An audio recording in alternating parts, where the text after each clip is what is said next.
সুপ্রভাত বন্ধুরা, কেমন আছেন সবাই? আমার আরও একটি নতুন ব্লগে আপনাদের স্বাগত জানাই। আজকে হচ্ছে নববর্ষ, পয়লা বৈশাখ। তো সবাইকে নববর্ষের অনেক অনেক শুভেচ্ছা, অনেক অনেক ভালোবাসা। এই নতুন বছর সবার জন্য খুব ভালো কাটুক, সবার ভালো হোক। নতুন বছর সবার খুব ভালো কাটুক, এটুকুই ঠাকুরের কাছে প্রার্থনা করি। আর সকাল সকাল আমি গিয়েছিলাম বাজারে শুধুমাত্র ফুল আর একটু শাক নিয়ে আসতে। ব্যাস, আজকে রান্নাবান্না খুব বেশি তো হবে না, একটু মাটন হবে আর শাক হবে। আমাদের এরকম কোনো নিয়ম নেই যে টক মিষ্টি ঝাল সব রকম খেতে হবে। আমাদের শুধু একটাই নিয়ম আছে যে বছরের শুরুতে তিতো খেতে নেই। তো আমরা আজকে কোনো তিতো খাবো না, কিন্তু অনেক বাড়িতেই আছে যে তিতো খেতেই হবে। তিতো খেতে হবে, টকও খেতে হবে, আবার মিষ্টিও খেতে হবে। টক ঝাল মিষ্টি তিতো মানে চারটে স্বাদই খেতে হবে। তো আমাদের শুধু তিতো খেতে নেই। তো এইটা হচ্ছে ব্যাপার। তো সকাল সকাল ভিডিওটা স্টার্ট করতে পারিনি।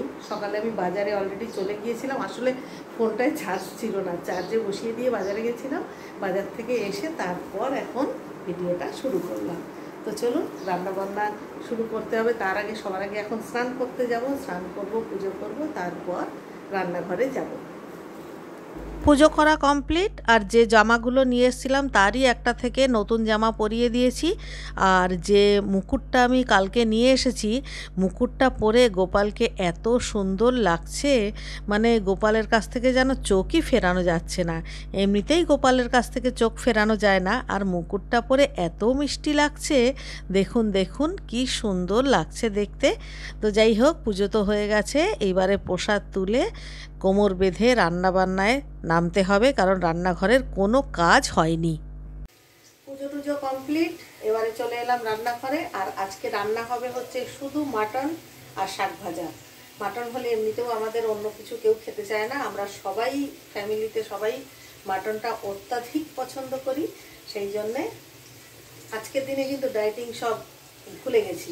আজকের দিনে নো ডায়েটিং, আজকে হচ্ছে চিট ডে। তো সুতরাং ডায়েটিংয়ের কোনো প্রশ্নই আসে না।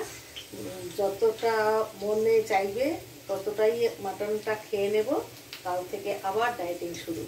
তো আজকে রান্না হবে হচ্ছে মাটন আর শাক ভাজা, ভাত। কোনো ডাল ভাজা এসব কিচ্ছু করবো না।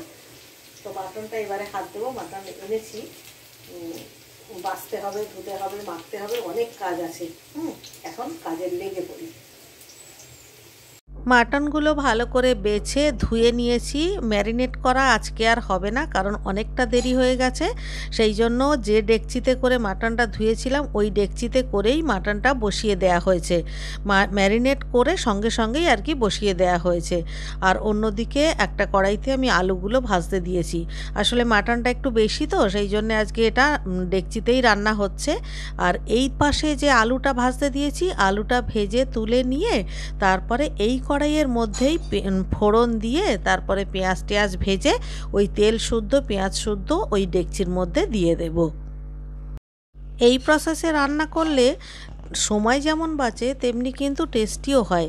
এই প্রসেস বলতে, মাংসটা যখন আমরা মশলাপাতি দিয়ে মাখি তখন তো সর্ষের তেলটাও ওর সাথে মেখে নিই। তো সেই অবস্থাতে বসিয়ে দিতে হয়। এবারে ধীরে ধীরে ধীরে ধীরে কষা হতে থাকলো।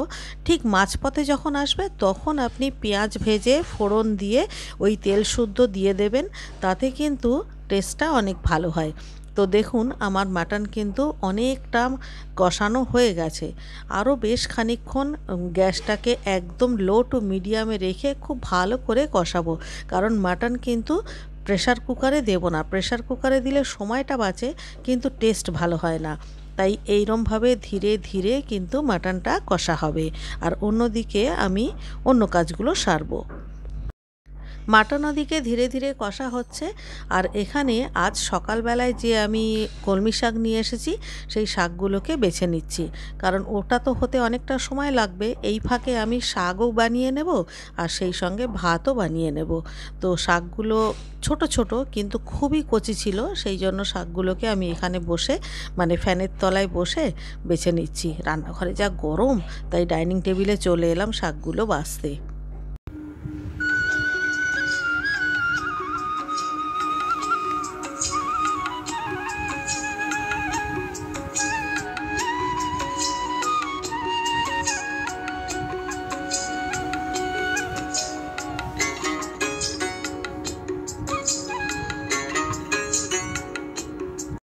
মাটন কারি রান্না হয়ে গেছে, আর এইটা হলো মাটন কারির ফাইনাল লুক। আর এর সাথে সাথে শাক ভাজা, ভাত সবই কিছু রান্না হয়ে গেছে। আর এই যে আলু দিয়ে মাটন কারি, এটা খেতে কিন্তু দারুণ হয়েছিল। গুড আফটারনুন বন্ধুরা। দুপুরে খাওয়া দাওয়ার পরে একটু ঘুমিয়ে পড়েছিলাম, মানে ঘুমানোর ইচ্ছা ঠিক ছিল না, শুয়েছিলাম, ফোন দেখতে দেখতে ঘুমিয়ে পড়েছিলাম। সাধারণত দুপুরবেলায় আমি তো ঘুমাই না, তো যাই হোক এখন বিকেলবেলায় বিস্তর কাজ আছে। বিকালবেলায় বিস্তর কাজ আছে। প্রথমত আজকে যেহেতু শুভ নববর্ষ, সেই জন্যে আজকে তো কাজের লোকরা কেউ আসবে না, তো ওদের তো সব ছুটি, তার জন্য প্রচুর বাসনপত্র মাজতে হবে, মানে রান্নাঘরে অনেকটা কাজ আছে। আর তারপরে আজকে হচ্ছে মঙ্গলবার, তো মঙ্গলবার একটু মন্দিরে যাব। এক তো বছরের প্রথম দিন, দ্বিতীয়ত আজকে মঙ্গলবার, তো আজকে একটু সামনের এই মন্দিরে যাব। ভাবছি আগে সমস্ত ঘরবাড়ি পরিষ্কার করব না আগে মন্দির থেকে ঘুরে আসব, সেটাই চিন্তা করছি। রান্নাঘরের অবস্থা খুবই খারাপ, তার কারণ আমরা রান্না করলে একরকম হয়, আর আজকে যেহেতু মাটনটা আমার হাজব্যান্ড রান্না করেছে, তো রান্নাঘরের অবস্থাটা একটু বেশি মেসি হয়ে রয়েছে। তো আর তারপরে আমরা খেয়েছি, সেই সব বাসনপত্রও তো আছে, তো সেই জন্যে ভাবছি ঘরটা ঝাড় দিয়ে আগে বাড়িতে সন্ধে দিয়ে আর বাইরের মন্দিরের কাজটা সেরে আসি, মন্দির থেকে একটু ঘুরে আসি, এসে তারপর না হয় বাসন টাসনগুলো মাজবো।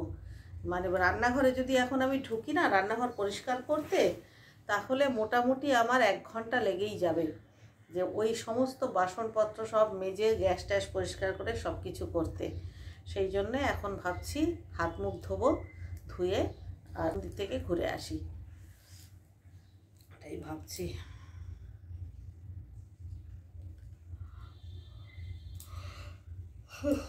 এই দেখো 5:30 বেজে গেছে, 5:30 বাজে। এই তাই এখন ছাড় দেবো, ঘর ঝাড় দিয়ে হাত মুখ দিয়ে সন্ধে টন্ধে দিয়ে বেরোতে বেরোতে তাই 5:30 থেকে 6:30 বেজে যাবে। না এখন আর রান্নাঘরের কাজ করা যাবে না, রান্নাঘর এখন পরিষ্কার করা যাবে না, ঘুরে এসে তখন জামা কাপড় ছাড়বো, তখনই হাত পা দেবো। দুপুরবেলায় ঘুমালে না এটাই হয়, মানে ঘুমাবো না, এমনি খেতে খেতে 3টে বেজেছে, তারপরে ঘুমাবো না করতে গিয়ে যে চোখটা লেগে গেছে, যার জন্য আর একটু আগে যদি উঠতাম তাহলে কিছু হতো না। যাই হোক চলুন, আর বসে বসে গেজালে চলবে না, যাই কাজে যাই। সবার আগে ঘর বাড়ি ঝাড় দিতে হবে। রেডি হয়ে গেছি যাওয়ার জন্য, সন্ধে টন্ধে দিয়ে ঠাকুরকে খেতে দিয়ে এখন চললাম মন্দিরে। এই যে দেখুন এর মধ্যে মোটামুটি ধূপকাঠি, দেশলাই, তারপর আর যা যা লাগবে, ধূপকাঠি, দেশলাই আর গিয়ে নিয়েছি। আর যাওয়ার সময় ওখান থেকে একটুখানি লাড্ডু কিনে নেব, নিয়ে চলে যাব। ঠাকুরকে শোয়াইনি, ঘুরে এসে শোয়াবো। এত সন্ধেবেলায় শোয়ালে পরে তো ঠাকুরের গায়ে ব্যথা হয়ে যাবে, তাই না? ওই জন্য ঠাকুরকে শুধু খেতে দিয়ে এখন যাচ্ছি, ঘুরে এসে তারপর আবার তো হাত মুখ ধোবো, তখন ঠাকুরকে শয়ন দেব। তো চলুন যাওয়া যাক। আজকে নিশ্চয়ই মন্দিরে ভিড় হবে, জানেন তো, পয়লা বৈশাখ তো সবাই মোটামুটি মন্দিরে একটু দর্শন করতে আসবে, তো ওই জন্যে তাড়াতাড়ি যাচ্ছি আর কি। চলুন। যেমনটা ভেবেছিলাম মন্দিরের চেহারাটা ঠিক সেরকমটাই দেখতে পেলাম। দেখুন মন্দিরের 2খানা লাইন হয়েছে 2 দিক দিয়ে, প্রচুর ভিড়, মানে বেশিক্ষণ না সামনে দাঁড়াতেই দিচ্ছে না। আমি যে একটু সুন্দর করে একটা বাবার ছবি তুলবো সেটা তুলতে পারলাম না, মানে পুজোটা দিয়েছি আর এই যে ভিড়ের মাঝখান থেকে একটুখানি আপনাদের মুখটা দর্শন করিয়ে দিলাম। মন্দির থেকে ঘুরে চলে এসেছি, এইবারে এখন একটু গোপালের সংসারটা গোছাবো। গোপালের সংসার গোছাবো বলতে, গোপালের যে জামাগুলো কিনে এনেছি, এই যে এতগুলো জামা কিনে এলাম গরমের জন্য, মানে গরমে পড়বে বলে, এই জামাগুলোকে রাখার জায়গা হচ্ছে না, কারণ শীতের যে মোটা মোটা জামাগুলো না, সেগুলো এখনো এর মধ্যে রয়ে গেছে। তো আজকে আমি এখন এখন থেকে তো এই জামাগুলোই পরবে, ওই জন্য এখন একটু এই যে জামার পাটটা এখান থেকে যে মোটা মোটা জামাগুলো যেগুলো এখন আর গরমে পরবে না সেইগুলো আলাদা করব, করে একটু অন্য জায়গায় সরিয়ে রাখবো। যেমন এই যে একটা জামা, তারপর ও বাবা এর মধ্যে সোয়েটারটাও রয়েছে, দুটো সোয়েটার, তারপর অনেক মোটা মোটা জামা রয়েছে যেগুলো ওই যে এগুলো তো গরমে একদমই পরা যাবে না।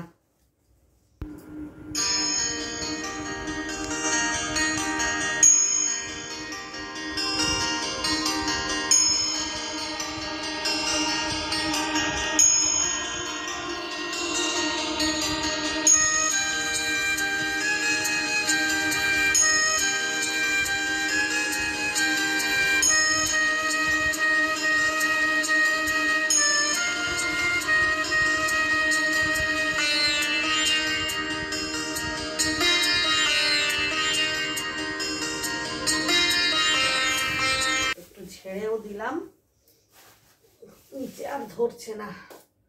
এইবারে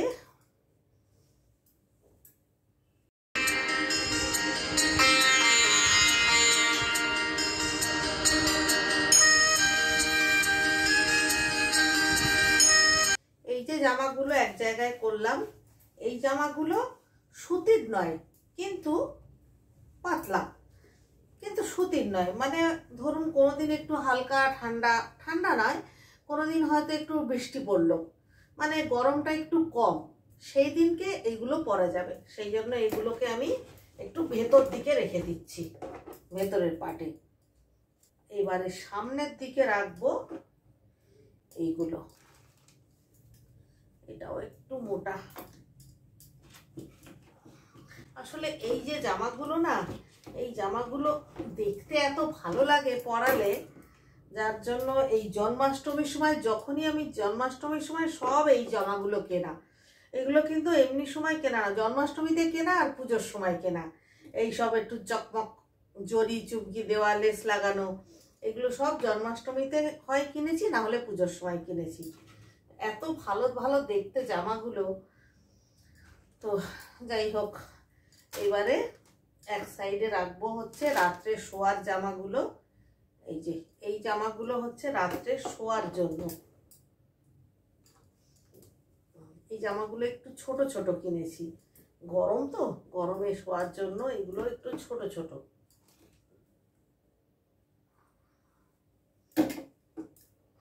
এই হলো।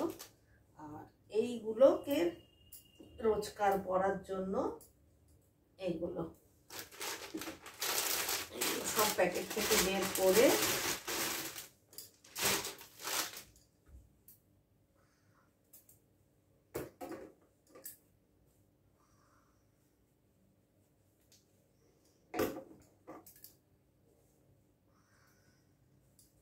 আমি এই জামাগুলো কিনে এত যে খুশি, মানে প্রত্যেক কটা জামা এত ভালো হয়েছে, একদম পাতলা, একেবারে পিওর কটন।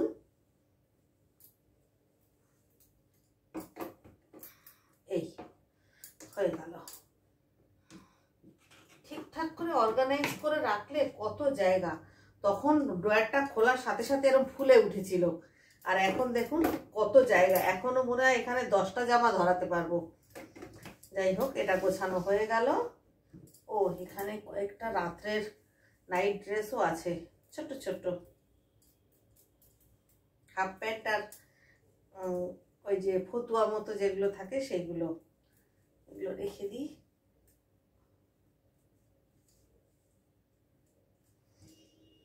খুব গরমে তখন এগুলো লাগবে, যদিও এগুলো আমি কিনেছিলাম খুব গরমে পরার জন্য, হাফ প্যান্ট আর ফতুয়া।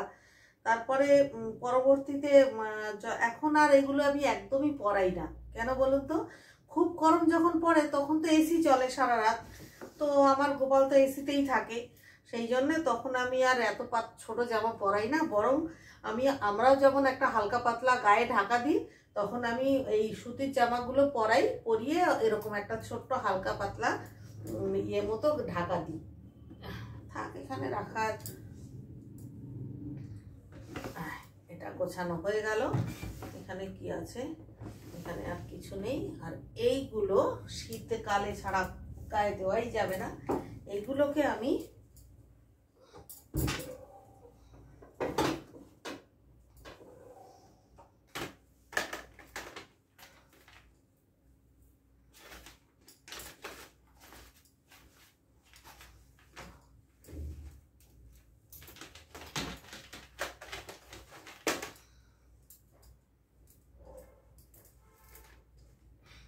এইগুলোকে এরখানে রাখবো, কারণ এইগুলো এখন আর একদম বেরোবে না, আবার সেই শীতকালে বেরোবে।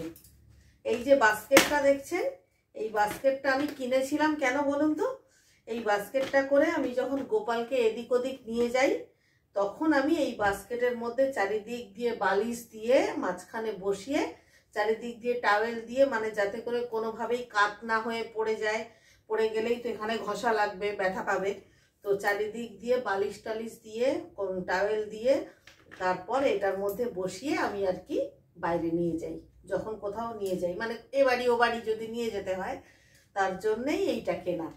কিন্তু সবসময় তো আর দরকার হয় না, ওই জন্য শীতের জিনিসগুলো এখানে রাখি। 1 মিনিট। হ্যালো,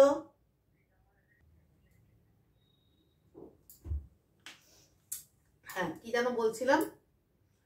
উফ, কথা বলতে বলতে ফোন আসলে না বিরক্ত লাগে আমার। যাই হোক, এইগুলো শীতকালের আগে আর বেরোবে না, আবার সেই 6-8 মাস পরে বেরোবে। ওই জন্য এগুলোকে আমি একদম আলাদা করে রেখে ঢুকিয়ে দেব। দুটো টুপি হয়ে গেল, এটাকে উঠিয়ে দেব। আর এই যে ব্যাগ দুটো, এই ব্যাগ দুটো আসলে আমি আলাদা করে রেখেছি, ওই পুজোর বাজার করার জন্যই মেনলি আমি ব্যাগ দুটো রেখেছি। এটা কি? এটাকেও আমি এর মধ্যে বক্সের মধ্যেই ঢুকিয়ে দেব। এটাকেও ব্যাস একটা বড় কাজ হয়ে গেল। আর এই জামাগুলোকে, এগুলো পুরনো হয়ে গেছে, এগুলোকে না আমি আর পরাই না, এগুলোকে একটা অন্য কোথাও রেখে দেব। এগুলো প্রায় 3 বছর আগের জামা। এগুলো রঙও কেমন কেমন একটা হয়ে গেছে না, আসলে ধুতে ধুতে একটু কেমন হয়েও যায়, রোজ রোজ ধুতে ধুতে না কেমন একটা রং হয়ে যায়। আর এইগুলো জরি দেওয়া, জরিগুলো কেমন একটু উঠে উঠে গেছে, তো সেই জন্য এগুলোকে আমি আর এখন একদম পরাই না, এগুলোকে আমি একটা আলাদা কোথাও রাখি। জামা যেখানে সেখানে তো ইয়ে করাও যায় না, আলাদা করে বক্সের মধ্যেই রেখে দিই।